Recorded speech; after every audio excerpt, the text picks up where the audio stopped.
नमस्कार, मी रेखाच किचन मध्ये तुम्हा सर्वांचं मनापासून स्वागत करते। दुधी भोपळा खायचं म्हटलं की मुलं नक्कीच नाक मुरडतात। कुठल्याच मुलांना दुधी भोपळा फारसा आवडत नाही, पण अशा पद्धतीने जर आपण त्यांना वेगळं काहीतरी टेस्टी बनवून दिलं तर ते नक्कीच खातील। सो आज आपण बघणार आहोत मस्त असे दुधीचे मुटके किंवा दुधीचे मुठ्या किंवा दुधीची वडी। सो करायला अगदी सोपी आहे, खायला खूप टेस्टी आहे।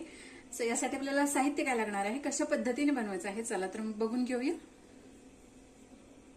सो यासाठी आपल्याला लागणार आहे दुधी। तर दुधी मी इथे ऑलरेडी किसून घेतलेला आहे। त्याचप्रमाणे हिरवी मिरची, लसूण, कोथिंबीर, अर्धा लिंबू, दही, जिरे, तीळ, लाल तिखट मी थोडंसं कमी घेतलेलं आहे कारण आपण हिरवी मिरची पण इथे घेतलेली आहे। तिखटाचं प्रमाण तुमच्या आवडीनुसार कमी अधिक करू शकता। त्याचप्रमाणे हळद, चवीनुसार मीठ, थोडीशी मोहरी, तांदळाचं पीठ। तांदळाचं पीठ नको असेल तर तुम्ही इथे रवा ऍड करू शकता। त्याचप्रमाणे बेसन।